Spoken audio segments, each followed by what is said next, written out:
नमस्कार,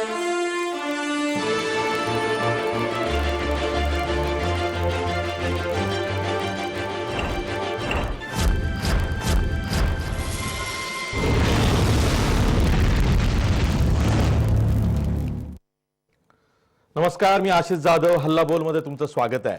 दिवसभरातल्या 3 महत्त्वाच्या बातम्या ज्या आजच्या हेडलाईन्स आहेत त्या आपण बघणार आहोत. आपली पहिली बातमी आहे ती म्हणजे उद्या सध्या 10 जागांसाठी राज्यातला जो प्रचार होतोय तो आज संपलेला आहे. थोड्याच वेळापूर्वी म्हणजे ठीक 5 वाजता हा प्रचार संपतोय. देशभरातल्या 97 जागांसाठी 18 एप्रिलला गुरुवारी मतदान होतंय. या दुसऱ्या टप्प्यामध्ये राज्यातल्या 7 जागा आहेत. त्याचबरोबर संपूर्ण देशात 97 जागांसाठी गुरुवारी मतदान होतंय म्हणजे 18 एप्रिलला. त्याचा प्रचार ठीक 5च्या ठोक्याला संपतोय किंवा संपलाय. अनेक ठिकाणी तुल्यबळ लढती आहेत. महाराष्ट्राचा विचार कराल तर विदर्भात 3 मतदारसंघ आहेत, मराठवाड्यात 6 मतदारसंघ आहे आणि एक शेवटचा 10वा मतदारसंघ जो आहे तो सोलापूर पश्चिम महाराष्ट्रातला आहे. अशा ह्या 10 लढती बहुतेक ठिकाणी तिरंगी लढत होत्या. वंचित बहुजन आघाडी किंवा बसपाचं सुद्धा तिसरा उमेदवार हा टफ अशी फाईट एकीकडे आघाडी दुसरीकडे युतीला देतोय. कुठलाही मतदारसंघ घ्या, प्रत्येक ठिकाणी चुरस दिसते अशी ही निवडणूक आहे. कुठली एक ठराविक लाट दिसत नाहीये. त्यामुळं भल्या भल्यांना या निवडणुकीचं विश्लेषण जमत नाहीये. अशी ही एक वेगळीच निवडणूक यंदा बघायला मिळते.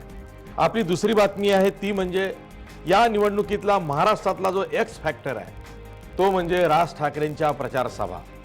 राज ठाकरे नेमकं कोणासाठी प्रचार सभा घेत आहेत?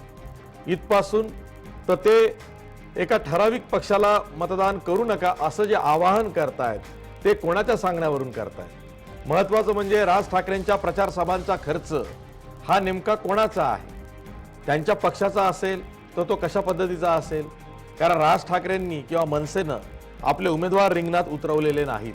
त्यामुळे निवडणूक खर्चात त्यांचा सभांचा खर्च हा धरला जाईल किंवा नाही. ते जर का कोणासाठी मतं मागत असतील तर मग त्या पक्षाकडनं त्यांच्या निवडणूक सभांचा खर्च वसूल करायचा का?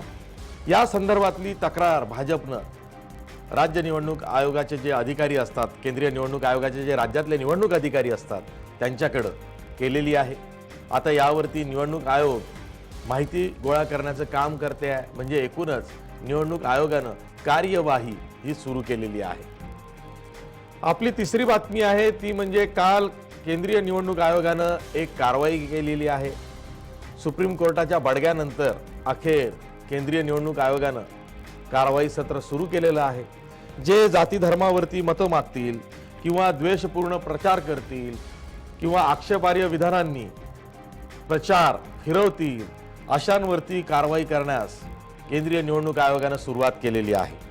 त्यानुसार उत्तर प्रदेशचे मुख्यमंत्री योगी आदित्यनाथ यांना 3 दिवसांची प्रचारबंदी करण्यात आलेली आहे, जी आज सकाळी 6 वाजल्यापासून सुरू झालेली आहे.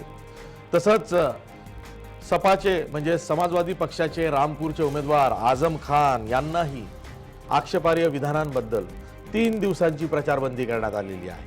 याशिवाय बसपाच्या सर्वोच्च नेत्या अध्यक्षा बसपाच्या मायावती आणि केंद्रीय मंत्री भाजपच्या नेत्या मनेका गांधी यांना सुद्धा 2 दिवसांची प्रचारबंदी ही केंद्रीय निवडणूक आयोगानं केलेली आहे.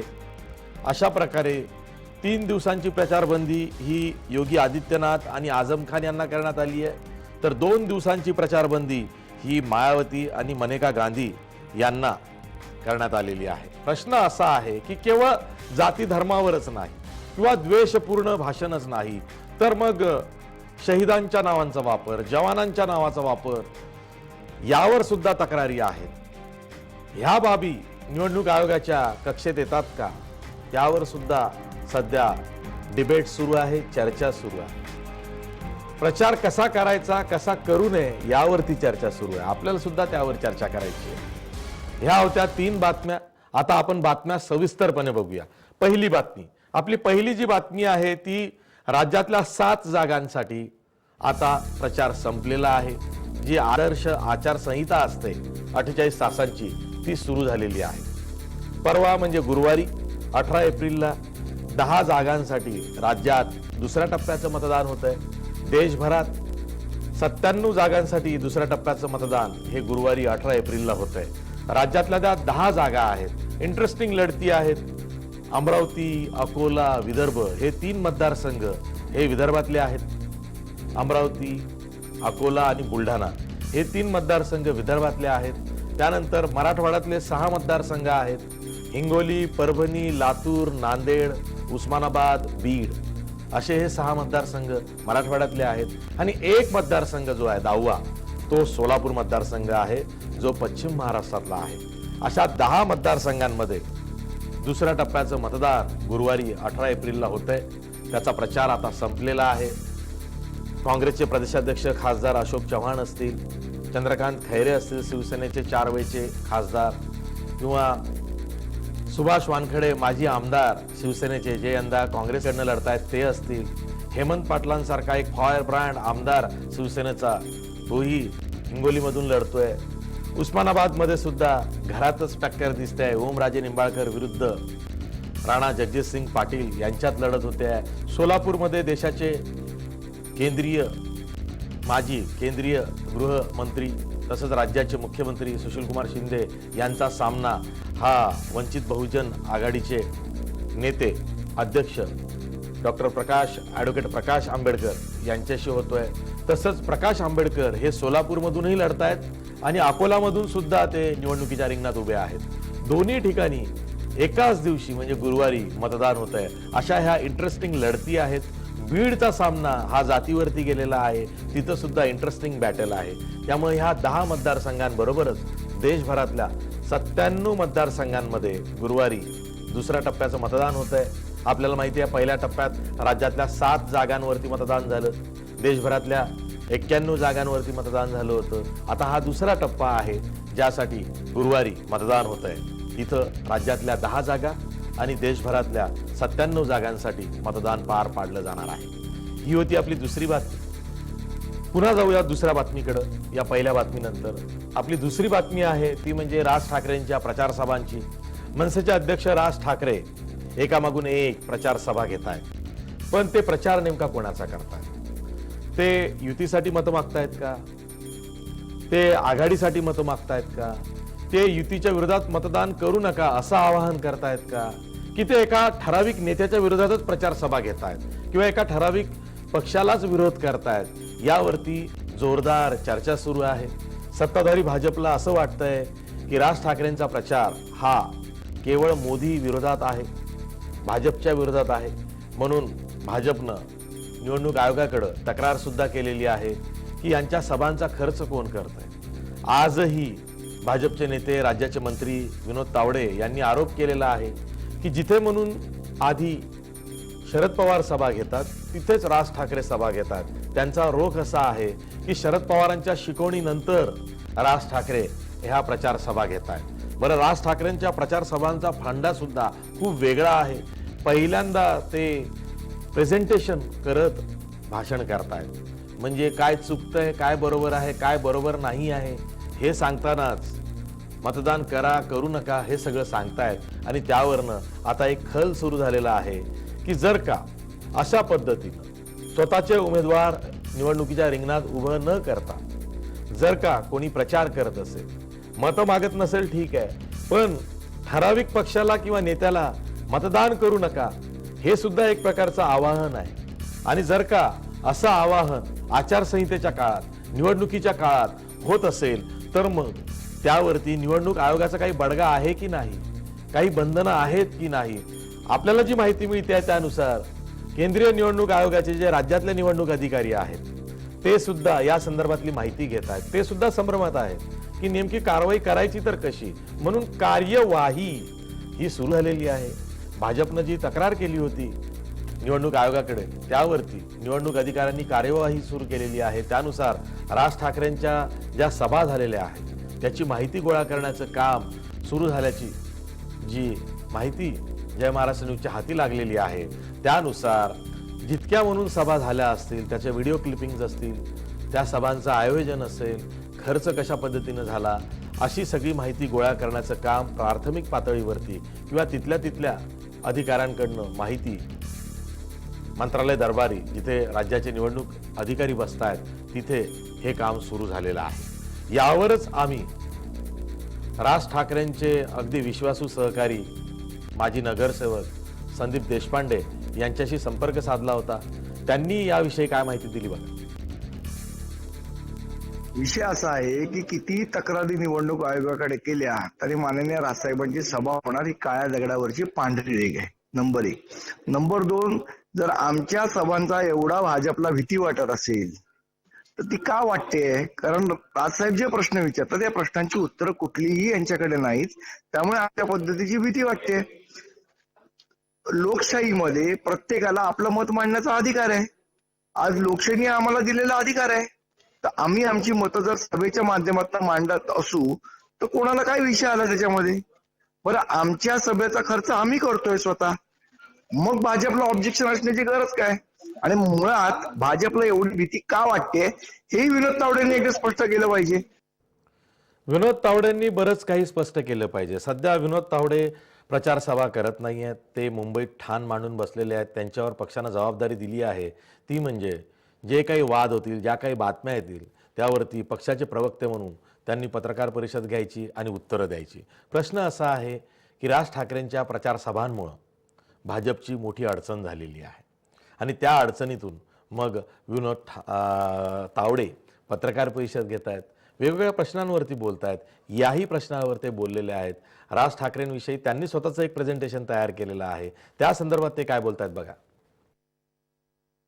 शरद पवार साहेब आणि राज ठाकरे यांच्या योगायोगाने सोलापुरामध्ये एक दिवस अलीकडे पलीकडे सभा कशा लागतात, मग रात्रीच्या भेटीमध्ये गुफ्तगूमध्ये पुढची स्क्रिप्ट ठरते का, याची सुद्धा माहिती महाराष्ट्र नवनिर्माण सेनेने ही जनतेला देणं गरजेचं आहे.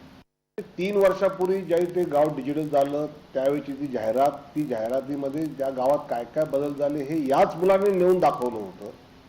आणि मला असं वाटतं तोच मुलगा पुन्हा काल जातो. म्हणजे ज्या जाहिरात एजन्सीने जाहिरात शूट केली तिला हे सगळे त्या ठिकाणच्या अचिव्हमेंट्स त्याच व्यक्तीने दाखवल्या होत्या. आणि त्यामुळे आता त्याला नोकरी का नाही आहे, का त्याला ते डिजिटल नोकरीचं काम दिलेलं जमलं नाही, झेपलं नाही, याची चौकशी करावी लागेल. जी योजना 3 वर्षापूर्वी सुरू झाली असेल आणि त्या योजनेचा समजा टेक्निकली काही फॉल्ट आला असेल तर तो दुरुस्त केला जाईल. आम्ही राज ठाकरेंच्या सभेचा खर्च मागितला नाही.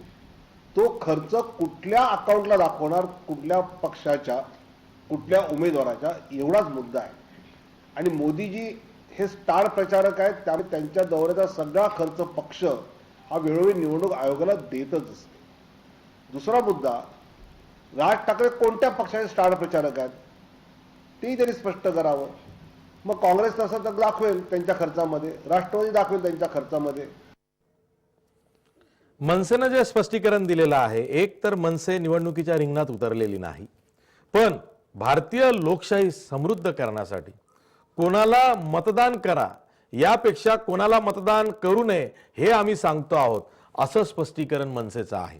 प्रश्न असा आहे, जर का उमेदवार निवडणुकीच्या रिंगणात नसतील तर मग खर्च कसा वसूल करायचा? कारण निवडणूक खर्चासाठी पक्षानं उमेदवार उभे करायला हवेत. मग राज ठाकरेंच्या ह्या ज्या सभा आहेत त्या मनसेच्या ज्या इतर सभा होतात इतर वेळी तशाच सभा आहेत का? पण तसं दिसत नाहीये. ह्या निवडणूक प्रचाराच्या सभा आहेत. त्यामुळं आता निवडणूक आयोग हा विचार करते आहे की एखादा नेता ज्याचे उमेदवारच निवडणुकीत उभे नाहीये पण तो प्रचार करतोय, तो मतं कोणाला द्या किंवा कोणाला देऊ नका असं सांगतोय, मग त्याचा खर्च, त्याच्यावर काही बंधन हे निवडणूक आयोगाकडनं लादता येतं की नाही? आत्ता कुठं निवडणूक आयोग ती चौकशी करत आहे. म्हणजे निवडणूक आयोगाला निवडणुकांसाठी, निवडणूक सुधारणांसाठी अजून बरीच कंबर कसायची आहे. हे एक त्याचं उदाहरण आहे. आपण वळूया तिसऱ्या बातमीकडे. आपली तिसरी बातमी पुन्हा निवडणूक आयोगाशी संदर्भात आहे. सुप्रीम कोर्टानं कान टोचल्यानंतर अखेर निवडणूक आयोग जागं झालं आणि जी आक्षेपार्ह विधानं प्रचारादरम्यान नेते मंडळी करतात, धर्मावरती, जातीवरती भावनिक आवाहन करून, द्वेषपूर्ण प्रचार करून विधानं करतात त्यांच्या विरोधात आता निवडणूक आयोगानं पावलं उचललेली आहेत। उत्तर प्रदेशचे मुख्यमंत्री योगी आदित्यनाथ, भाजपचे नेते योगी आदित्यनाथ यांना 3 दिवसांची प्रचारबंदी ही निवडणूक आयोगानं लागू केलेली आहे। आजपासून ती सुरू झालेली आहे। तसंच आझम खान जे नेहमी आपल्या वादग्रस्त विधानांविषयी प्रसिद्ध आहेत, समाजवादी पार्टीचे ते रामपूरचे उमेदवार आहेत, त्यांच्या विरोधात सुद्धा निवडणूक आयोगानं 3 दिवसांची प्रचारबंदी लागू केलेली आहे। तसंच बसपाच्या नेत्या मायावती आणि केंद्रीय मंत्री भाजपच्या नेत्या मनेका गांधी यांना सुद्धा 2 दिवसाची प्रचारबंदी निवडणूक आयोगानं केलेली आहे। त्यामुळे अशा प्रकारे 4 महत्त्वाच्या राज्यातल्या किंवा देशातल्या नेत्यांवरती निवडणूक आयोगानं हा बडगा उगारलेला आहे।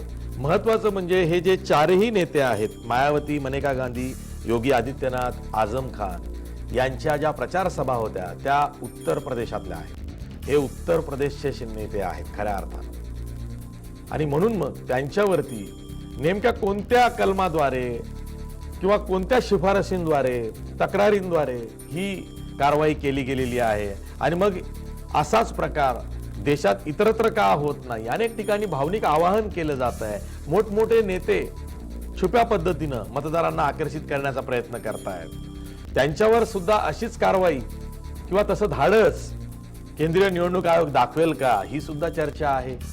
केंद्रीय निवडणूक आयोग खरंच सत्ताधाऱ्यांच्या हातचं बाहुलं बनलंय का, ही सुद्धा चर्चा सध्या सुरूच आहे। त्यात आता ही चर्चा सुरू झालेली आहे। एकूणच सगळं काही यंदाच्या निवडणुकीत इंटरेस्टिंग आहे। अगदी बातम्यांपासून बातम्या प्रसारित करण्यापर्यंत, बातम्या दाखवण्यापर्यंत सुद्धा अनेक काही वादग्रस्त आहे। त्याचाही छडा हा योगायोगानं आता पुढे लागणार आहे। त्याचं एक पहिलं पाऊल म्हणून निवडणूक आयोगानं ही जी प्रचारबंदी केलेली आहे हे एक स्वागतार्ह पाऊल आहे। आपण चर्चा करणार आहोत। आपल्यासोबत मान्यवर पाहुणे आहेत। आपल्यासोबत काँग्रेसचे स्थानिक नेते पुण्याचे गोपाळ तिवारी आहेत। त्याचबरोबर आपल्यासोबत भाजपच्या ज्येष्ठ प्रवक्त्या डॉक्टर कांता नलावडे आहेत। आपल्यासोबत नांदेडचे शिवसेना संपर्क प्रमुख, सहसंपर्क प्रमुख प्रकाश मारावार आहेत। याशिवाय आपल्यासोबत जय महाराष्ट्र न्यूजशी जोडले गेलेले राजकीय विश्लेषक भाऊसाहेब आजबे सुद्धा आहेत। मी सर्वांचं स्वागत करतो, चर्चेला सुरुवात करतो। सुरुवातीलाच जातोय मी डॉक्टर कांता नलावडे यांच्याकडे।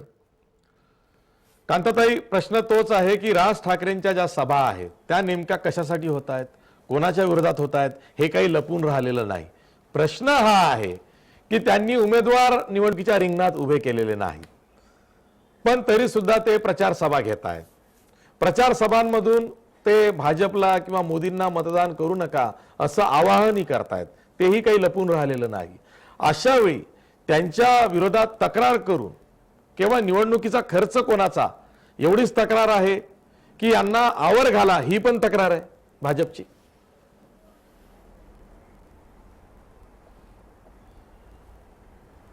नाही, आत्ताच आपण म्हणजे विनोद तावडेजींनी जे सांगितलं ते आपण ऐकलेलं आहे की त्यांनी सांगितलं की या ज्या प्रचार सभा राज ठाकरे घेत आहेत तर ते म्हणजे त्यांचा त्या प्रचार सभांचा खर्च की ज्या मतदारसंघात जात आहेत किंवा ज्या मतदारसंघामध्ये जाऊन त्या ठिकाणी सांगतात की तुम्ही भारतीय जनता पार्टी किंवा मोदीजींना मतदान करू नका, म्हणजे याचा अर्थ तिथे त्या आघाडीचा जो उमेदवार असेल त्या उमेदवाराचाच ते न कळत प्रचार करतात। म्हणजे त्यांच्या प्रचार सभेचा खर्च त्या आघाडीच्या उमेदवाराच्या खर्चात दाखवला जाणार आहे का? म्हणजे हा प्रश्न त्या ठिकाणी त्यांनी सभा घेणं न घेणं याला ऑब्जेक्शन नाहीये, परंतु प्रचार सभा म्हणून ते घेत आहेत, स्वतःच्या खर्चाने आम्ही घेतोय असं ते त्या ठिकाणी सांगतायत।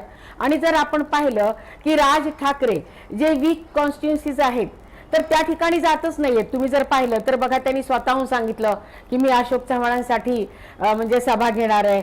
तर मला असं वाटतंय की म्हणजे राज ठाकरेंनी एकतर स्वतःचे उमेदवार उभे केलेले नाहीत, स्वतःचे उमेदवार उभे करून म्हणजे प्रचार करणं गोष्ट वेगळी आहे, परंतु या निवडणुकीमध्ये स्वतःचे उमेदवार त्यांनी उभे केलेले नाहीत आणि तरीही ते प्रचार सभा घेत आहेत।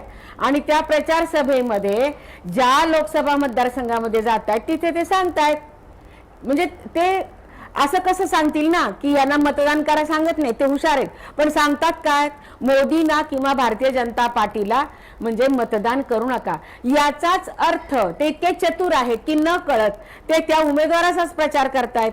मग निवडणूक आयोगाने त्यांच्या प्रचार सभांचा जो खर्च आहे तो त्या उमेदवाराच्या म्हणजे खर्चामध्ये घेतला जाणार आहे का, निवडणूक आयोग घेणार आहे का, यासाठीच त्यांची भीती किंवा हा गैरसमज आहे की आपल्या सर्वांना कल्पना आहे की राज ठाकरेंना ऐकण्यासाठी ते खरंच नकलाकारच आहेत आणि त्यांचं म्हणजे जे वक्तृत्व आहे गर्दी ते जमते. लोकांना आवडतं, ते लोकांकडनं टाळ्या घेण्यासारखे म्हणजे त्यांचं वक्तृत्व असतं. त्यासाठी खरं म्हणजे लोक त्यांना ऐकायला सुद्धा बघायला सुद्धा येतात. म्हणजे त्यांना त्यांच्या सभेला आलेली गर्दी ही म्हणजे मोदीजींच्या भारतीय जनता पार्टीच्या विरोधातच म्हणजे मतदान करेल असंही नाही ना. परंतु त्यांचा तो समज आहे की मी सभा घेतल्या तर, आणि जसं तावडेजींनी सांगितलं की शरद पवारांच्या जिथे सभा तिथेच ते जातात, म्हणजे याचा अर्थ त्यांच्या गुप्तगू किंवा मिटिंग्स होतात का, ही सुद्धा शंका आहे. ते त्यांनी स्पष्ट करावं एवढंच. भारतीय जनता पार्टीचं बाकी ऑब्जेक्शन त्याचं काहीही नाही. कांताताई, मला दुसरा प्रश्न असा विचारायचा आहे की तुम्हाला असं म्हणायचं आहे का, आणि नाही मुळात परत अशी जी मला सुद्धा हा बोला बोला नाही एकच मीडियाला हा बोला बोला बोला नाही मला याला जोडून एक प्रश्न असा विचारायचा आहे की ठीक आहे आता त्यांनी लोकसभेला त्यांचे उमेदवार उभे केले नाहीत, म्हणजे त्यांना असं वाटलं असेल की उभे करून काही उपयोग नाही, नंबर 1. नंबर 2, मग विधानसभा तर ते निवडणुका लढणार आहेत. मग विधानसभा निवडणुकांमध्ये त्यांचे जे ते उमेदवार उभे करणार आहेत म्हणजे ते काय काँग्रेस आणि राष्ट्रवादीच्या विरोधात उभे करणार नाहीयेत का, किंवा मग त्यांच्याबरोबर ते आघाडी करणार आहेत का, किंवा जसं आता काँग्रेसने त्यांना म्हणजे आघाडीमध्ये घेण्यासाठी राष्ट्रवादीला नकार दिला, त्यांना टाळलं, म्हणजे तसंच विधानसभेमध्ये होणार आहे का, म्हणजे पुढचा सुद्धा त्यांनी काहीतरी विचार केला असेल ना. हा पुढचा सुद्धा विचार केला असेल. गुपितच आहे, म्हणजे त्याचा सुद्धा खरं स्पष्टीकरण होणं गरजेचं आहे.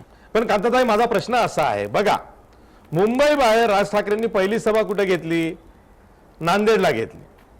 नांदेडला घेतली. दुसरी सभा कालची कुठे घेतली, सोलापूरला घेतली. नांदेडला काँग्रेसचे उमेदवार कोण आहेत, काँग्रेसचे प्रदेशाध्यक्ष अशोक चव्हाण आहेत. सोलापूरला कोण आहेत, काँग्रेसचे दुसरे नेते सुशील कुमार शिंदे जे राज्याचे माजी मुख्यमंत्री आहेत. बरोबर आहे. पण तुम्हाला असं म्हणायचं आहे का की राज ठाकरेंच्या सभांचा खर्च हा आता या 2 सभा जिथं झाल्या तिथं काँग्रेसकडनं वसूल केला पाहिजे?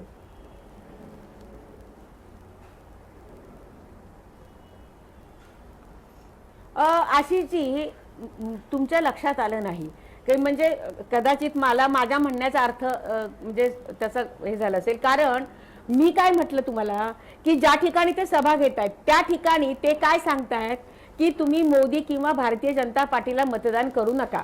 ज्या मतदारसंघात किंवा ज्या उमेदवाराच्या त्या लोकसभा मतदारसंघामध्ये ते या प्रचार सभेमध्ये सांगतात, याचा अर्थ म्हणजे नकळतपणे तिथे त्यांचा जो आघाडीचा उमेदवार आहे त्याला मतदान करा, हा सरळ सरळ म्हणजे हा नकळत मध्ये असा त्याचा अर्थ होतोच आहे. म्हणजे मग आम्ही निवडणूक आयोगाला तेच विचारतोय की हा प्रचार सभांचा खर्च ज्या ज्या मतदारसंघामध्ये ते सभा घेऊन सांगतायत की एनडीएला मतदान करू नका, म्हणजे आम्हाला, म्हणजे याचा अर्थ नकळतपणे या उमेदवाराला मतदान करा. मग त्या उमेदवारांच्या, मग तो राष्ट्रवादी असेल किंवा काँग्रेस असेल, त्यांच्या म्हणजे खर्चामध्ये, निवडणूक खर्चामध्ये पकडणार आहात का, धरणार आहात का, हा प्रश्न आहे. ठीक आहे, ठीक आहे. आपल्या सोबत खरं तर प्रकाश मारावार आहेत, नांदेडचे शिवसेनेचे नेते आहेत स्थानिक. प्रकाश मारावार, नांदेडला सुद्धा राज ठाकरेंची सभा झाली. आता तुम्ही जरी नांदेडचे असले तरी नांदेडचा जो उमेदवार आहे तो अर्धा शिवसैनिक आहे, अर्धा आता भाजपचा उमेदवार आहे, म्हणजे प्रतापराव चिखलीकर. राज ठाकरेंचं भाषण झालं, तिथे काय फरक पडू शकतो? तुम्ही काय आक्षेप घेतला नाही स्थानिक पातळीवरती की राज ठाकरे येऊन प्रचार सभा करतायत, प्रचार सभांना गर्दी होते आहे, सत्ताधारी पक्षाच्या किंवा सत्ताधारी युतीच्या विरोधात ते बोलतायत, तुम्ही कसं बघता की तुम्ही दुर्लक्ष करताय?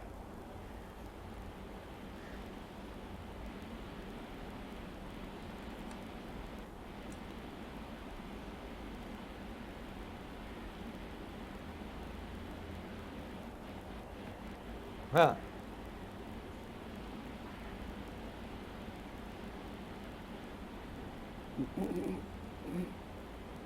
ठीक आहे. मारावर साहेब, मी पुन्हा तुमच्याकडे येतोय. थोडी तांत्रिक अडचण आहे, तुमचा आवाज स्पष्ट आमच्यापर्यंत नीट पोहोचत नाहीये. तो पोहोचला की मी पुन्हा तुमच्याकडे हाच प्रश्न घेऊन येतोय. आम्ही जातोय गोपाळ तिवारी यांच्याकडे. गोपाळ तिवारी, बघा, काँग्रेसचे जे वरिष्ठ नेते उमेदवार आहेत त्यांच्याच मतदारसंघांमध्ये राज ठाकरे सभा घेत आहेत.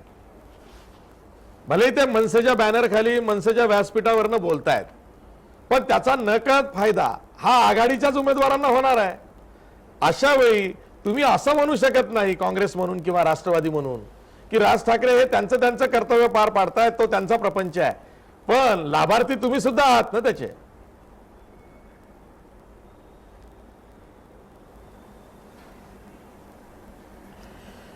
आशिषजी, याचं जर म्हणलं तर लाभार्थी ह्या देशाची जनता आहे, जे जनतेचा हिताचं सरकार प्रस्थापित व्हावं हीच त्यांच्या मागची तळमळ आहे. यामध्ये राज ठाकरे एक प्रादेशिक पक्षाचे नेते आहेत आणि असं काही गरजेचं नाही की जरी ते त्यांचे उमेदवार त्या ठिकाणी उभे केले नसतील तरी त्यांनी देशाच्या हिताचं काय आहे याविषयी जनतेला प्रबोधन करणं, जनतेच्या समोर वास्तवता मांडणं हे काही चुकीचं नाही. एक काळ होता की त्यांना गुजरात मॉडेल हे भावलं होतं, परंतु तेव्हा त्याची स्तुती केली होती. त्यावेळेला मात्र भाजपवाल्यां मोदीं हे कोणी काही बोलले नाही की भाजप हे एवढी का स्तुती करतात, परंतु ज्या वेळेला त्यातला फोलपणा उघडकीस आला, पोलखोल व्हायला लागली, तेव्हा मात्र यांना हे अडचण वाटायला लागली. आणि मला असं बिलकुल वाटत नाहीये, कारण आज देशावरचं जे संकट आहे, जर 70 वर्षात जर पकडलं तर 2014 साली 46-46,500 कोटी कर्ज होतं, ते जागतिक बँकेचं कर्ज 86,000 कोटीवर गेलेलं आहे. भूकबळीचा दर जो 2014 ला आपल्याला त्या ठिकाणी 55 होता, तो 103 वर गेलेला आहे जागतिक भूकबळीचा दर आपल्या देशातील. आणि अशा बेरोजगारी 85% वाढलेली आहे. मग देशाच्या हिताचं आणि देशावर आलेलं संकट हे मोदींच्या रूपाने असो भाजपच्या रूपाने असो, त्याचा जर धोका ते जर त्या जनतेला पुराव्यानिशी जर त्या ठिकाणी मांडत असतील, प्रबोधनाचं काम करत असतील, तर हे चुकीचं काय आहे? देशात लोकशाहीमध्ये हे अभिप्रेतच आहे. त्यामुळे उलट महाराष्ट्र आणि स्टार प्रचारक म्हणतात, हे जनतेचे स्टार प्रचारक आहेत राज ठाकरे. त्यांची बांधिलकी महाराष्ट्राच्या जनतेला आहे, जनतेशी आहे, महाराष्ट्राची आहे. आणि त्यामुळे आज BSNL सारखी केंद्रीय एक चांगली स्वायत्त संस्था ती बंद करायच्या मार्गावर हे लोक बसलेले आहेत. 4G तर नाहीच नाही, कर्मचाऱ्यांचे पगार नाही, आणि आता ते बंद पण करायचे. म्हणजे ज्या देशाची यंत्रणा हे इन्फ्रास्ट्रक्चर मोडीत काढायचं काम चाललेलं आहे. संरक्षण क्षेत्रातली भ्रष्टाचार असो, ह्या देशाचं जे काही चाललंय हे ते उघड्या डोळ्याने पाहू शकत नाही. त्यामुळे प्रबोधनाचं काम करतायत तर चुकीचं काय? यांना हे एवढे डिस्टर्ब काय? एवढं सोपं आहे की राज ठाकरे प्रबोधनाचं कार्य करतायत आणि काँग्रेस जबाबदारी टाळू शकते? नाही आशिषजी, मला त्या तिवारींना प्रश्न विचारायचा आहे. जर का त्यांना असं वाटतं की ते स्टार प्रचारक आहेत, प्रबोधन चांगलं करू शकतात, त्यांच्या सभांना गर्दी चांगली होते आणि ते म्हणजे देशहितासाठी सभा घेत आहेत, देशावरचं संकट आहे म्हणजे हे करण्यासाठी, मग तुम्ही त्यांना आघाडीत घ्यायला तुम्ही काँग्रेसने नकार का दिला? त्याचा उत्तर त्यांनी द्यावं. नंबर 2, पुण्यामध्ये तुमचा उमेदवार लवकर ठरत नव्हता आणि मग तो किती म्हणजे घोळ तुम्ही घातला त्या उमेदवारीबद्दल. आणि मला हे कळत नाही, म्हणजे तुम्ही अशी गोंधळाची उत्तरं का देतायत? ह्याचं स्पष्टीकरण करा ना. एवढं जर राज ठाकरेंबद्दल तुम्हाला वाटतंय, राज ठाकरेंनी 2014 ला मोदींचा प्रचार केला होता. मुख्यमंत्र्यांचं गुजरातच्या तरी त्यावेळेला ते असताना कौतुक केलंच, पण 14 ला आमच्या मोदींच्या बाजूने होते ते. आता ते तुमच्या बाजूने बोलतायत. मग तुम्ही एवढं त्यांच्याबद्दल तुम्हाला वाटतं तर मग तुम्ही त्यांना आघाडीत घ्यायला नकार का दिला? राष्ट्रवादीची इच्छा होती, परंतु काँग्रेसचा नकार होता. गोपाळ तिवारी, उत्तर द्या. राज ठाकरे प्रबोधन करतायत हे तर फारच हे आहे. गोपाळ तिवारी, उत्तर द्या. प्रबोधन वगैरे नाही, राज ठाकरे तुम्हाला मदत करतायत असा आरोप केलाय डॉक्टर कांता नलावडेंनी. मी कांताजी मी यांना सांगू इच्छितो की राज ठाकरे कुठल्या पंजाच्या कुठल्या घड्याळाच्या कुणाला शिक्का मारा अजिबात बोलत नाही. ते मोदींच्या चुका काय आहेत, ते देशाला कसे घातक आहेत हेच मांडतायत वेळोवेळी. आपण जर त्यांची कुठल्याही एका पक्षाचा ते प्रचार करत नाहीत, ते वेळोवेळी सांगतायत. याविषयी कुठेही म्हणजे कुठल्याही त्यांनी दाखवून द्यावं की त्यांनी एका कुठल्या विशिष्ट प्रकार. आणि हे चूक काय आता हे स्वतःच म्हणतात की 2014 साली त्यांनी केला, ते गुजरातचे, त्यांना असं वाटलं की मोदी काहीतरी चांगले करेल, देशाला वाटलं, अनेकांना वाटलं, आम्हालाही वाटलं, ठीक आहे बाबा. अरे पण तुम्ही काही करतच नाहीये 5 वर्षात, तेव्हा तुम्हाला पुलवामा attack आणि गोपाळ बाकीचे तिवारी, आणि गोपाळ जवानांना, तिवारी, आव्हान करतायत, काँग्रेसच्या तिथे नेत्यांनी जे शहिदांना केलं आव्हान पाहिजे करून विरोधी मतदार- पक्ष म्हणून, तिवारी, प्रमुख तुम्ही विरोधी पक्ष प्रश्नाचं म्हणून उत्तर टाळताय. ते काँग्रेसचे नेते करत नाहीयेत, राज ठाकरे करतायत. तुम्ही फक्त बघ्याची भूमिका घेताय. एवढं सोपं आहे का ते? काँग्रेसच्या ज्या नेत्यांनी करायला पाहिजे, जो प्रमुख विरोधी पक्ष आहे आज राज्यातला, ते नेते काहीच करत नाहीयेत. राज ठाकरे बाजी मारून जात आहेत. राज ठाकरेंची तुम्हाला मदत होत नाही असं तुम्ही नाकारू शकत नाही. नाही असं आहे ना, प्रत्येक नेते वेगवेगळ्या जिल्ह्यात जाऊन रोज प्रचार सभा घेत आहेत. आता भालचंद्र मुंडकेकरांनी घेतली, पृथ्वीराज चव्हाणांनी घेतली, रोज वेगवेगळ्या पद्धतीने आपल्या पद्धतीने करतातच आहे ना. पण एक सभेची स्टाईल आहे जी आहे ती, त्याप्रमाणे ती लोक त्यांचं ऐकतायत आणि ते चुकीचं काय सांगतात. मला काय आश्चर्य वाटतं, ते कुठल्या पक्षाचा प्रचार करत नाही. देशावरचं संकट कसं आहे हे, ही व्यक्ती देशाला घातक कशी आहे हे त्या ठिकाणी मांडतायत आणि पुराव्यानिशी मांडतायत. आणि हेच जर तुम्ही गोपाळ तिवारी कोटी रुपये एका भाषणामध्ये सरकारला राज ठाकरे स्पष्टपणे म्हणालेले आहेत. आपलं काम सांगायला राज 5,000 ठाकरे कोटी खर्च मुंबईच्या करायला भाषणामध्ये लावतात. काय म्हणाले ऐका.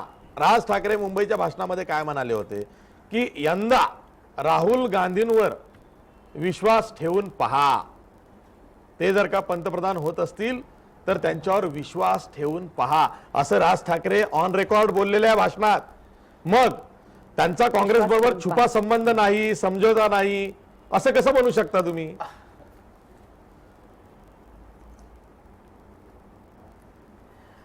राज ठाकरे देशाकरता जे योग्य नेतृत्व वाटतंय त्यांना, त्याविषयी जर त्यांनी विश्वास व्यक्त केला तर त्याच्यात मला चुकीचं काय वाटतं मला काय समजत नाही.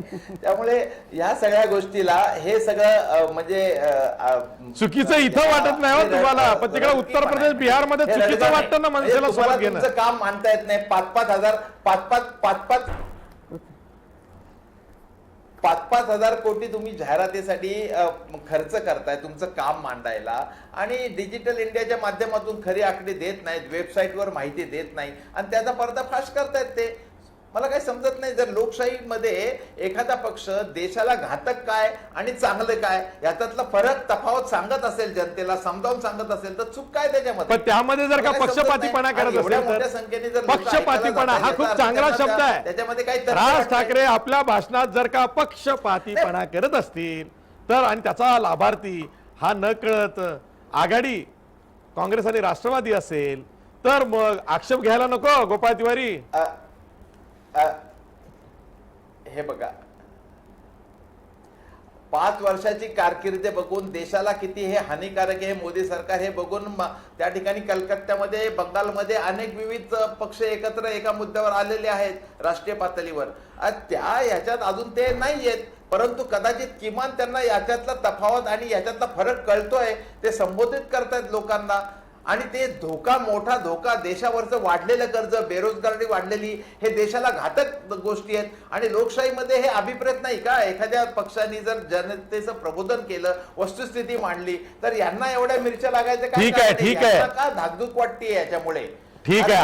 आपल्यासोबत नांदेडचे शिवसेनेचे नेते आहेत प्रकाश मारावार, त्यांना विचारूया.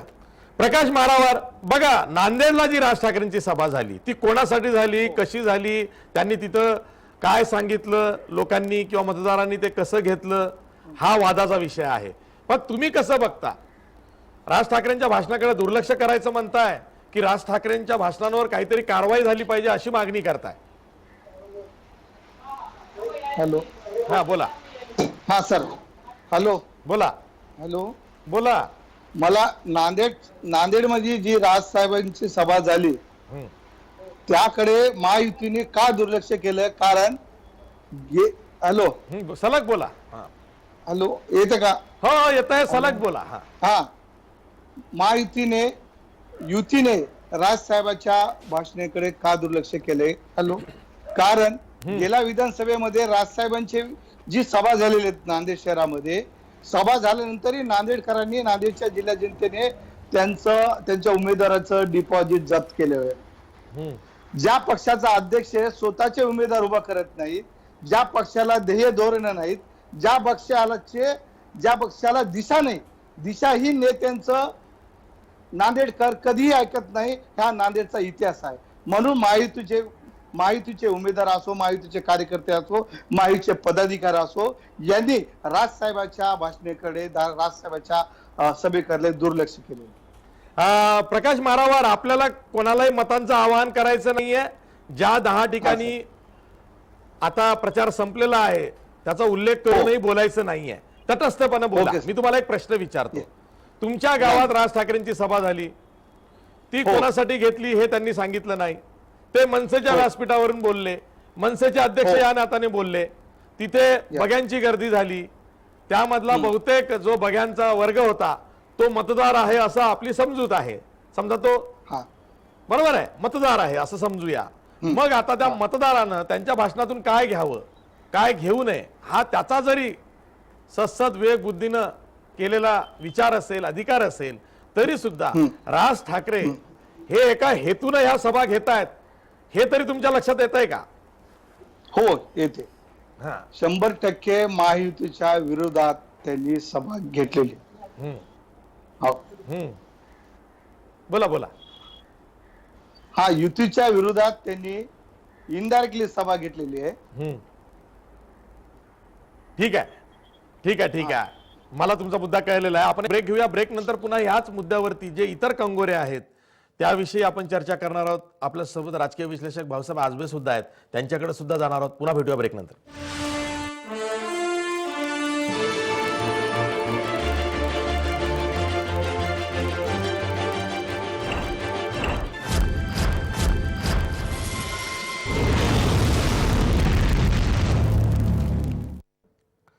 ब्रेक नंतर पुन्हा तुमचं स्वागत. मी थेट जातोय पुण्याला भाऊसाहेब आजबे यांच्याकडे, राजकीय विश्लेषक आहेत.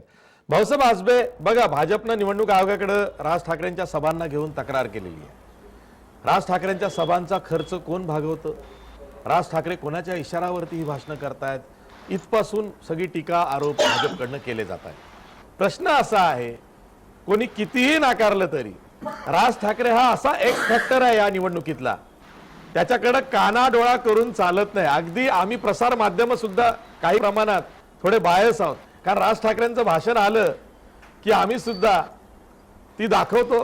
कारण राज्यातला एक असा वक्ता आहे की ज्याची TRP खूप जास्त आहे, म्हणजे त्याचं फॅन फॉलोईंग जास्त आहे. अशा वेळी निवडणुकीच्या या चौकटीत राज ठाकरेंच्या सभांना, राज ठाकरेंचे जे काही आरोप असतील, टीका असतील, त्याला कसं जोखायचं?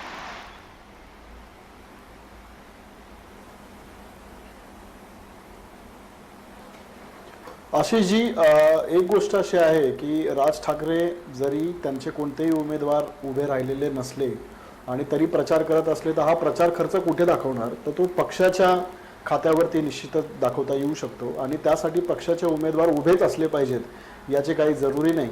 कारण इंडियामध्ये पण खरं तर हा प्रश्न पडू शकतो आणि कांताताईंना तुम्ही तो विचारला पाहिजे की शिवसंग्राम असेल किंवा आठवले असतील, हे जे बाकीचे पक्ष आहे ज्यांचा एकही उमेदवार उभा नाही पण ते प्रचार सभा घेत असतात, त्यांचा खर्च नेमका कोणत्या खात्यातून होतो हाही प्रश्न पाहायला हवा.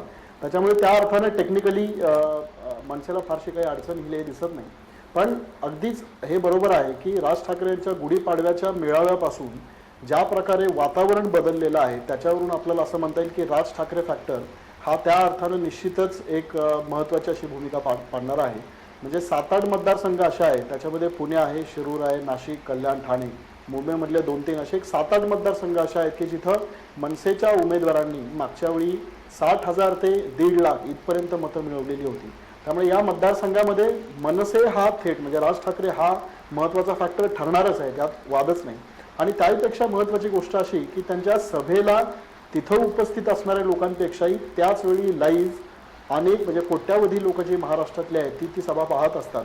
आणि त्याच्यामुळे प्रचाराचा जो एक सूर आहे तो प्रचाराचा सूर त्याला दिशा जी आहे ती राज ठाकरेंनी दिलेली आपल्याला दिसून येते. कारण बालाकोट स्ट्राईक नंतर सर्व जे काही प्रचाराचं नरेटिव्ह आहे ते भाजपनं सुरक्षा केंद्रित केलेलं होतं किंवा राष्ट्रवादाच्या भोवती गुंफण्याचा प्रयत्न केलेला होता. त्याला एकदम वेगळं वळण देण्याचं किंवा वास्तवात आणण्याचं काम जे आहे ते राज ठाकरे करताना दिसून येत आहेत. त्याच्यामुळे तुम्ही जी स्वप्न 2014 मध्ये दाखवली त्या स्वप्नाचं नेमकं काय झालं हा ते प्रश्न विचारतायत. बेरोजगारी आणि बाकी ही जी वस्तुस्थिती आहे आणि जे खरं घडू शकलं नाही त्या गोष्टींकडे लक्ष वेधत आहेत आणि राष्ट्रवादाच्या मुद्द्यावर देखील आपल्याला असं म्हणता येईल की भाजपचे दात जे आहेत त्यांच्याच घशात घालण्याचं जे काम आहे ते देखील राज ठाकरे करतायत. आणि आपल्या प्रचार सभांमध्ये त्यांनी जे व्हिडिओ 1-2 दाखवलेले आहेत ज्याच्यामध्ये नरेंद्र मोदी असं म्हणतात की व्यापारी हे सैनिकांपेक्षाही जास्त शूरवीर असतात, किंवा दुसरा एक व्हिडिओ आहे की जिथे काश्मीरमध्ये काही जवान जे आहेत त्यांना निलंबित केलेलं होतं. तर या सारख्या ज्या गोष्टी आहेत त्याच्यातूनच राष्ट्रवादाचं जे वेपन जे भाजपला जास्त पूरक असं दिसत होतं तेच बॅकफायर झालेलं राज ठाकरेच्या निमित्तानं आपल्याला दिसतंय. आणि सगळ्यात महत्वाचं असं आहे की आता मनसेचे उमेदवार म्हणजे हे अगदी कांताताईंच्या बरोबर आहे की 2014 मध्ये राज ठाकरे हे नरेंद्र मोदी यांच्या बरोबर होते, पण त्यावेळी मनसेचे उमेदवार देखील होते. यावेळी गोष्ट अशी आहे की मनसेचे उमेदवार नाहीये आणि त्याच्यामुळे भावनिक आवाहन करण्यापेक्षा ते सर्व प्रेक्षकांना किंवा तिथे उपस्थित असणारे जे श्रोते आहेत त्यांना विचार करायला भाग पडतात. आणि त्यामुळे निश्चितच आपल्याला म्हणता येईल की हा जो प्रश्न उपस्थित केला जातो की राज ठाकरेंच्या सभांना गर्दी होते पण ती वोट्समध्ये कन्वर्ट होते का, यावेळी तसा प्रश्न उपस्थित राहत नाही कारण मनसेचे उमेदवारच नाहीत. यावेळेस ते विचार करायला भाग पडतात, एक शंकेचं वातावरण निर्माण करतायत. आणि आपण या 2-3 सभांमध्ये आजपर्यंत 3 ज्या सभा झाल्या त्या सभांमध्ये जर आपण पाहिलं तर एकच गोष्ट आहे ज्याला ती टार्गेट करतायत आणि ते सातत्यानं एक मुद्दा वापस पुन्हा सांगतात. तो असा आहे की शहा आणि मोदी हे राजकीय क्षितिजावरून नाहीसे झाले पाहिजेत. आणि त्याच्यामुळेच आपल्याला असं दिसेल त्यातही कालच्या सभेमध्ये हरिसालचा जो डिजिटल विलेज आणि त्याचं जे काही सत्य जे आहे ते ज्या पद्धतीने त्यांनी बाहेर आणलं त्याच्यामुळे भाजप खरोखरच डिफेन्सिव्ह मध्ये गेलेला आपल्याला दिसून येतो. आणि त्यामुळे निश्चितच आपल्याला असं म्हणता येईल की काँग्रेस आणि राष्ट्रवादी यांच्या दृष्टीने हे उघड आहे. म्हणजे पहिल्या गुढीपाडव्याच्या मेळाव्यामध्ये त्यांनी स्पष्ट असं सांगितलं होतं की मी मोदींना विरोध करतो, म्हणजे याचा फायदा अर्थातच काँग्रेस आणि राष्ट्रवादी यांना होणार आहे. त्याच्यामुळे ते काही लपून राहिलेलं नाहीये आणि तो लाभ निश्चितच होईल असं दिसतंय कारण अजूनही 3 फेजेस आहेत, 18 आणि त्यानंतरही 2 फेजेस आहेत. त्याच्यामुळे राज ठाकरे यांनी निश्चितच महायुतीला धडकी भरवलेली आहे असं आपण निश्चित म्हणू शकतो. डॉक्टर कांता नलावडे, हाच प्रश्न आहे की बघा राज ठाकरे एक प्रकारे पापक्षालन करतायत. म्हणजे त्यांना असं वाटतं की 2014च्या आधी ते जे मोदींच्या व्यक्तिमत्वामुळे एकदम भारावून गेले होते त्यांची कुठेतरी दिशाभूल झालेली आहे आणि आता जी भाषणं ते प्रचार सभांमधून देत आहेत त्यामध्ये ते पापक्षालन करतायत असं त्यांना स्वतःला वाटत असेल तर त्यात चुकीचं काय?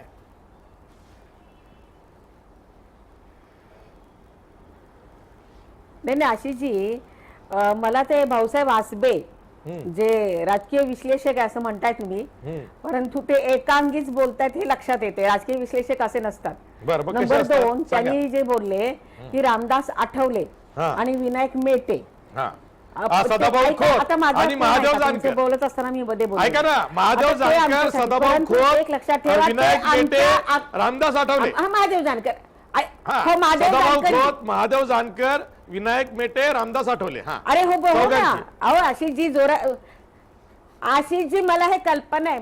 अहो मला माहिती आहे ना, हे सगळे प्रचारात आहेत. पण ते आमच्या महायुतीमध्ये आहेत, कळलं की नाही. म्हणजे ते काय स्वतंत्र स्वराज्य हो प्रचारात आहेतच, असणारच ना. आमच्या महायुतीमध्ये आहेत ते काय स्वतंत्र पक्षाची, विनायक मेटे काय त्यांच्या पक्षाची स्वतंत्र सभा घेत नाहीये, रामदास आठवले काय आरपीआयची स्वतंत्र सभा घेत नाहीयेत. ते आमच्या महायुतीच्या सभेमध्येच असतात का आमच्या एक दुरुस्ती सुचवतो, घटक आहेत आमच्या महायुतीचे कांताताई एक दुरुस्ती करतो फक्त. कांताताई दुरुस्ती, विनायक मेटे बीड मध्ये महायुतीच्या विरोधात प्रचार करतायत, बोला, ही दुरुस्ती आहे बस. त्यांची भाषणं प्रसिद्ध झाली म्हणून म्हटलं. नाही ते बीड मध्ये त्यांचे अंतर्गत भांडणे तुम्हाला सांगते. बाकी ठिकाणी विनायक मेटे. मग तसं जर पाहायला गेलं ना, या काँग्रेसचे तुम्हाला सांगते म्हणजे सतेज पाटील त्या ठिकाणी शिवसेनेच्या उमेदवाराचा प्रचार करतात. मी किती अशी उदाहरणं सांगू की यांचे जे आहेत तिथले नेते ते त्यांच्या पक्षाचा किंवा आघाडीच्या उमेदवाराचा प्रचार करत नाहीत, कळलं की नाही. नंबर 1, ते बीड मध्ये त्यांची अंतर्गत भांडणं काय असेल त्यामुळे ते त्या ठिकाणी महायुतीचा तो घटक आहे आणि त्यामुळं आमच्या त्या महायुतीच्या सभा त्यांच्या स्वतंत्र सभा नसतात. आता राज ठाकरेंचं हे सांगतायत भारतीय जनता, बघा म्हणजे त्यांच्या भाषणामध्ये ते काय बोलतात ह्याच्याकडे आम्ही जास्त हे करत नाहीत, कारण ते तुम्हाला सांगते की ते जे तुकडे दाखवतात ना त्याचा मागचा संदर्भ सांगत नाहीत, त्याचा पुढचा संदर्भ सांगत नाहीत. खरं त्याचे संदर्भ असतात म्हणजे मोदीजी त्यावेळेला असं का बोले त्याचा मागचा पुढचा संदर्भ ते नाही करत, तेवढेच तुकडे आणि ते सिद्ध करतात आणि म्हणजे आमचं पाप दाखवतात वगैरे असे हे जे म्हणतात ना पाप, असं खरं काही नाहीये. आमचा त्यांच्यावर आक्षेप एवढाच आहे की राजसाहेब म्हणजे ज्या सभा घेत आहेत आणि नकळतपणे आघाडीचा प्रचार करतायत तर त्यांच्या सभांचा खर्च निवडणूक आयोग त्या मतदारसंघातल्या आघाडीच्या उमेदवारांच्या ह्याच्यामध्ये टाकणार आहे का, हाच प्रश्न होता. त्यांनी सभा घेऊ नये किंवा म्हणजे सभेमध्ये काय बोलावं याला आमचं काहीही म्हणजे आक्षेप नाही, अजिबात नाही. त्यांना जेवढा आमच्या विरोधात प्रचार करायचा आहे तो करू द्या, म्हणजे त्याच्याबद्दल आम्हाला काही फरक पडत नाही ना, आम्हाला त्याचा म्हणजे काही सोयरेसूतक सुद्धा नाही. आमचं फक्त एवढंच आहे की मग तो त्यांचा निवडणुकांच्या प्रचाराचा खर्च त्या आघाडीच्या उमेदवाराच्या खर्चात. आता बघा तुम्ही मुंबईच्या सभेचं सांगितलं, त्या ठिकाणी ते बोललेच की म्हणजे राहुल गांधींचं नाव त्यांनी सरळ सरळ घेतले, याचा अर्थ मग आघाडीच्या उमेदवारांच्या म्हणजे निवडणूक खर्चामध्ये यांच्या सभांचा खर्च धरणार का, एवढाच प्रश्न होता आमचा. त्यांच्या भाषणांबद्दल किंवा त्यांच्या सभा घेण्याबद्दल आमचा काही आक्षेप नाही, आमच्या पायाखालची वाळू सरकली नाही, आम्हाला काही फरक पडणार नाही आणि घाबरलेले सुद्धा आम्ही नाही. हे मी त्या जे तुमचे अभ्यासक आहेत त्यांना मला सांगावंसं वाटतं या ठिकाणी. पण डॉक्टर कांता नलावडे, प्रश्न डॉक्टर असा आहे ना की वासुदेव, राज तुम्हाला ठाकरे बोलले. मनसेच्या व्यासपीठावरून मनसेचे अध्यक्ष म्हणून बोलतात, तिथे ना पंजा आहे ना घड्याळ आहे, असं कुठलं चिन्हही नाही आहे. मग अशा वेळी भारतीय संविधानानं त्यांना हा अधिकार दिलेला आहे ना की त्यांच्या व्यासपीठावरून, मग ती त्यांचं व्यासपीठ त्यांनी कोणत्याही शहरात उभारावं, तिथून ते बोलू शकतात. प्रत्येकाला फ्रीडम ऑफ एक्सप्रेशन कलम 19 अन्वये राज्यघटनेच्या अधिकार आहे.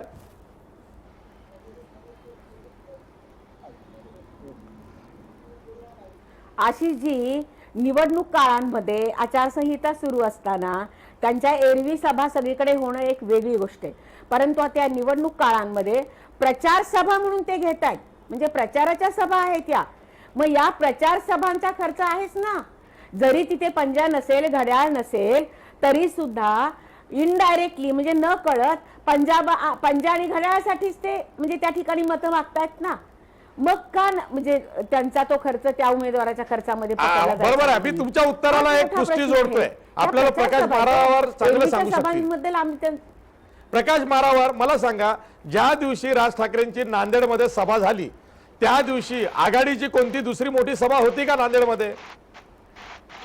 आघाडीची सभा नव्हती, परंतु साहेब एक मिनिट आतापर्यंत ज्या पद्धतीने राज्यसभेविषयी जे बोलणं चालू आहे, माझं मत असं आहे की ज्या पक्षाकडे स्वतःचे उमेदवार उभं करायची कुवत नाही, असा जर नेता जर दुसऱ्या विषयी जर बोलत असाल, हॅलो बोला, सलग बोला, हॅलो सलग बोला, हॅलो बोला बोला, सलग बोला, हॅलो सलग साहेब. बोला. हा, ज्या पक्षाला ध्येय धोरण नाहीत, ज्या पक्षाला तत्व नाहीत, ज्या पक्षाला उद्देश नाही की बाबा आपण कशासाठी सभा घेतो आहोत आणि कोणामुळे घेतो आहोत, कशासाठी घेतो आहोत, त्यांच्या सभेला टीआरपी होत आहे मान्य करू, परंतु मतदार हा सुज्ञ आहेत, मतदार राजसाहेबाच्या या थाप्याला बळी पडणार नाही. नांदेड शहरामध्ये महायुतीचे उमेदवार प्रताप पाटील चिखलीकर अशोकराव चव्हाणला बरं, ठीक आहे, ठीक आहे, ठीक आहे, ठीक आहे, ठीक आहे. आतापर्यंत अनेक आचारसंहितेचा भंग करू नका. हा ठीक आहे, ठीक आहे, हा. ठीक आहे. ठीक आहे. गोपाळ तिवारी, प्रश्न असा आहे ना की राज ठाकरे कोणाला मदत करतायत करत नाहीत हा भाग वेगळा आहे. बघा, निवडणूक आयोगाचं काम खूप जिकरीचं आहे की तुम्हाला अंकुश कसा ठेवायचा, किती ठेवायचा. आज जर का तुम्ही माझं YouTube वर मत जा- असं आहे साहेब, ऐका ना एक मिनिट. ऐका ना, आता तुम्ही मारावा काय- साहेब ऐका, हा. नांदेड विषयी हा, बोलू नका, ऐका. हा आदर्श आचारसंहिता 48 तासाची लागलेली आहे, उमेदवाराचं नाव घेऊ हो. नका, ऐका जरा. हा बर हा, गोपाळ तिवारी, प्रश्न असा आहे की तुम्ही युट्यूबवर जा, बरोबर. तुम्हाला ओळीनं 100 ज्योतिषी दिसत आहेत, ते फक्त एकाच प्रकारचं भविष्य सांगतायत आणि नंतर ते ऐकल्यावर लक्षात येतं हे सगळे फेक व्हिडिओज आहेत. इथं मग निवडणूक आयोग काय कारवाई करतोय किंवा अशा प्रकारचं तुम्ही सोशल मीडियावरती इतका जो बाजार मांडला जातोय सर्वच पक्षांकडून, त्याच्यावरती काय बंधनं आहेत? ती बंधनं काहीच दिसत नाही. मग राज ठाकरेंवरच का बंधन?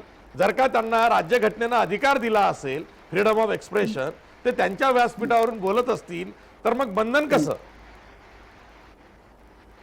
साहेब राज गोपाळ तिवारी, साहेबांची गोपाळ पक्ष तिवारी. हे राज ऐका ना साहेब, गोपाळ तिवारी राज बोला. साहेबांचा सहमत पक्ष आहे. एक गोपाळ एक तिवारी मला बोला. बोलू द्या. कारण हे हा साहेब एक मिनिट बोलू द्या. गोपाळ तिवारी राज बोला. साहेबांचा हा, पक्ष ऐका, साहेब ऐका. एक मिनिट हा ऐका हॅलो. अ, राज साहेबांचा पक्ष ही राजकीय पक्ष आहे युट्यूबवर ज्यांचे मत व्यक्त करतात ती व्यक्ती अरे, या प्रकाश संविधान मारावार यांना आवरा कोणीतरी. स्वातंत्र्य गोपाळ तिवारी बोला. स्वातंत्र्य हो स्वातंत्र्य प्राप्तीनंतर जे लोकशाही मूल्याप्रमाणे आपली व्यवस्था चालला पाहिजे आणि आतापर्यंत 60-70 वर्षात 10 ते 12 वेळेला दर 5-5 वर्षांनी मतदानाद्वारे विविध पक्षाच्या माध्यमातून या देशाला सरकार दिलेली आहेत. मग असं सगळं असताना याच्यामध्ये कुणाच्या पोटदुखीचं कारण काय, त्यांना झोंपायचं पण काही कारण नाहीये. ते त्यांचं मुद्दे हे का आता जे आमचं बाकी काही म्हणणं नाही, त्यांनी हा खर्च पकडा. अहो त्यांचे मुद्दे चुकीचे आहेत हे कोणीतरी खोडून काढतात का? गेले इतक्या राज ठाकरेंच्या 4 सभा झाल्या. आता आम्हीच जर सांगत बसलो तर म्हणतील हे काँग्रेसला सत्ता यायचंय म्हणून हेच खोटे नाटे भाजपवर आरोप करतात. परंतु एक त्रयस्थ पक्ष देशाच्या हितासाठी आपल्या देशाप्रती कर्तव्य बजावण्याच्या भूमिकेतून एक राजकीय नेता अशा प्रकारे जर आपलं कर्तव्य बजावू इच्छित असेल आणि करत असेल तर त्याच्यात चुकीचं काय आहे? ठीक आहे. देशाच्या भाऊसाहेब जनतेला आजबे, मला खरं शेवटी काय, प्रश्न चांगलं तुम्हाला काय, आहे. खोटं काय, भाऊसाहेब धोका आजबे. काय, याची जाणीव हे बघा. करून देत असेल ते सुद्धा पुराव्याने भाजप कॅच 22 मध्ये सापडलेला आहे. राज ठाकरेंना विरोध करायचा किंवा राज ठाकरे त्यांच्या पद्धतीनं जी काही त्यांच्या प्रेझेंटेशन मधून मांडणी करतात, सरकारचे दावे खोडून काढतायत. आता ते राज ठाकरेंचे दावे जर का प्रतिदावे करून भाजपनं खोडायचं म्हटलं तरी प्रसिद्धी राज ठाकरेंचीच होणार आहे. भाजपची एकूणच गोची झाली आहे.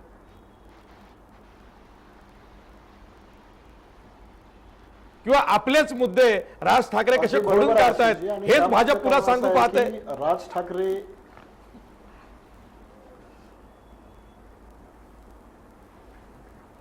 अगदी बरोबर आहे आशिषजी. एक गोष्ट अशी म्हणजे ही गोची नेमकी भाजपची कशामुळे झाली हे मी सांगतो. राज ठाकरे ही त्यांची जी नेहमीची पद्धत असते ज्याच्यामध्ये ते आरोप करतात किंवा नकला करतात. काल त्यांनी एक अगदी छोटी नक्कल यांची केली, अदरवाईज त्यांनी नकला पण टाळलेल्या आहेत. तर तसं सगळं काही टाळता येते आणि त्याऐवजी वस्तुस्थिती काय, प्रत्यक्ष आश्वासनं काय दिली होती आणि आता प्रत्यक्षात काय घडलंय असं अत्यंत वस्तुनिष्ठ पद्धतीनं ते बोलतायत. आणि याच्यामध्ये पण मी जसं म्हणालो की त्यांच्या प्रचारामध्ये फाटे फोडत नाही, त्यांनी ते लक्ष ठेवलेलं आहे मोदी आणि शहा यांना टीका करणे याच्यावरतीच त्यांनी ते फोकस केलेलं बोला याच्यावरच त्यांनी ते फोकस केलेलं आपल्याला दिसून येतं. आणि त्याच्यामुळे खरोखरच भाजपची या फ्रंटवरती अडचण झालेली आहे याच्याबाबत ॲब्सोल्युटली कोणतीही शंका नाही. आणि झालंय असं की जितका ते मनसेच्या संदर्भात म्हणजे हा खर्चाचा मुद्दा असेल किंवा इतर काही मुद्दे असतील, जितकी त्याची चर्चा करतील तितकं जी पब्लिसिटी आहे ठीक आहे. ती कांताताई बोला. राज ठाकरेंनाच मिळते. तुम्हाला आक्षेप आहे. फक्त एक कांताताई बोला. आशिषजी, की काँग्रेस आणि राष्ट्रवादी जरीही राज ठाकरे हा बोला. नाही भाऊसाहेब आजबे, नाही त्यांना आजबे साहेब आजबे साहेब, हा. तुम्ही जे म्हणताय ना म्हणजे आम्हाला ते काय मुद्दे मांडतायत किंवा आमच्या विरोधामध्ये काय वस्तुस्थिती दाखवतायत म्हणजे आमची काही अडचण झालेली नाहीये आणि आम्ही त्याचं स्पष्टीकरण सुद्धा द्यायला जाणार नाहीये. आम्ही त्याला महत्वच देत नाही. तुमच्या विनोद माहितीसाठी तावडे सांगतो. काय करतायत? म्हणजे आमचा काही विनोद आक्षेप तावडे नाही. त्यांनी काही स्पष्टीकरण देत बोलावं, फिरतायत. काही दाखवावं, मागचं पुढचं न दाखवत नाही विनोद तावडे पत्रकार परिषद बोलत आहे नाही, सकाळी. विनोद तावडेंचा एकच रोज. आक्षेप आहे की या सभांचा खर्च हो माहितीये पण मग तुम्ही त्यांचा कसं आक्षेप बोलताय की हाच आम्ही आहे हे करत नाही, आम्ही ते की करत म्हणजे नाही? तुम्ही जे तुमच्या नेत्यांना विचारा बोलताय की. ते तुकड्या तुकड्याने बोलू नका हो. जे आहे ते स्पष्ट बोला. आवाज नाही स्पष्ट तुकड्या तुकड्यांनी बोलू नका. त्यांचं सुद्धा तेच म्हणणं आहे. मधला भाग फक्त दाखवायचा, संदर्भ मागचा पुढचा सांगायचा नाही. सभांमध्ये लोकांना उल्लू बनवण्याचं काम ते म्हणजे त्या ठिकाणी करतायत. आमची काही अडचणीत भर नाहीये, स्पष्टीकरण द्यायची गरज नाहीये. आमचा हाच खरं मुख्य आक्षेप आहे की तो खर्चाचा, तो पुन्हा पुन्हा रिपीट करणं योग्य नाही. त्यांनी सभा घ्याव्यात, ते स्टार प्रचारक आहेत, त्यांच्या सभांना गर्दी होते, ते खरोखरच चांगले उत्कृष्ट वक्ते, त्याच्याबद्दल वादच नाहीये. ठीक आहे. शेवटी प्रकाश मारावार ऐकायला येतंय? हा आता ऐकू येते सर. आणि मुद्दा संपवा तुमचा, मग बोलायचं नाही, संधी दिली नाही. हा हो बोला साहेब. हॅलो, बोला, सलग बोला. माझं मत असं आहे साहेब, ज्या पक्ष राज साहेबांच्या सभेविषयी जे चर्चा चालू आहे, मुळात ज्या ऐका ना साहेब, याच बोला की. ना माझं मत असं आहे की राजसाहेबांनी नैतिकते आधारे ऐका ना की निवडणूक आयोगाने राजसाहेबाच्या पक्षाची मान्यता काढायला पाहिजे. कारण राजकीय पक्ष आहे, राजकीय पक्ष निवडणुकीमध्ये उमेदवार उभा न करता जर त्यांनी जर सभा घेत असतील, सभाला परवानगी देणं म्हणजेच निवडणूक आयोगाने एका प्रकारे चूक केलेली आहे. ठीक आहे, ठीक आहे. हा मुद्दा सुद्धा खूप महत्वाचा आहे की उमेदवार उभे निवडणूक आयोग जर का ते असं नाहीये प्रचार सभा घेत तुम्हाला असेल वाटतंय. आणि त्याला परवानगी मिळत असेल तर मग निवडणूक आयोग करतं काय? ठीक आहे, हा शिवसेनेचा आक्षेप चांगला आहे आणि वरून ते असंही म्हणतायत की त्यांच्या पक्षाची मान्यता रद्द करा. कदाचित तसं काही पुढं पाऊल उचललं जाईल का? तिथपर्यंत हा विषय इतका टोकाचा होईल का? ही सुद्धा चर्चा आपल्याला पुढे करावी लागेल का? तशी काही चुनूक दिसतेय का? कारण ज्या पद्धतीनं भाजपनं आक्षेप घेतलेला आहे, निवडणूक आयोगाकडे तक्रार केलेली आहे आणि आता निवडणूक आयोगाकडून राज ठाकरे यांच्या सभांची माहिती घेण्याचं काम सुरू आहे, कदाचित शक्यता नाकारता येत नाही. मी सर्व मान्यवर पाहुण्यांचे आभार मानतो, इथेच थांबतो. पाहत राहा जय महाराष्ट्र न्यूज.